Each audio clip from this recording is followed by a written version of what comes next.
Finally Rushika ప్రియ Madanapalle 7 years girl incident అయితే ఉందో తనకి ఎంతో కొంత జస్టిస్ అయితే దొరికింది.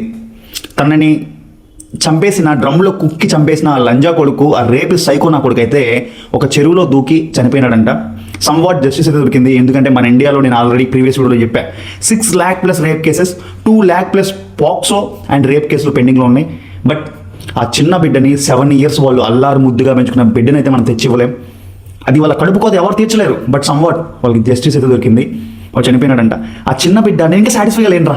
ఆ చిన్న బిడ్డ ఎంత నరకం అనిపించి ఉంటుందో ఆ డ్రమ్లో మీరే అర్థం చేసుకోండి. ఆ విజువల్స్ చూస్తే నాకైతే ట్రోమా వచ్చేస్తుంది. కానీ ఈ లంజా కొడుకుని కూడా దొరికినప్పుడే ఆ డ్రమ్లో వేసి 3 to 4% ఆక్సిజన్ వెళ్ళేటట్టు నుంచి నరక యాతన బిడ్డ కానీ చంపుంటే మజా ఉండేది. వాళ్ళ పేరెంట్స్కి కూడా ఆ కడుపు కోత అయితే మనం తెచ్చలేం ఎంత చేసినా. బట్ సమ్వాట్ జస్టిస్ దొరికింది. కొన్ని విజువల్స్ వచ్చినాయి వాడి, అవి నిజమా అబద్ధమో నాకు తెలియదు. బట్ జస్టిస్ అయితే దొరికింది. Happy for that. మీ అమూల్యమైన స్పందనని కామెంట్ బాక్స్లో తెలియజేయండి.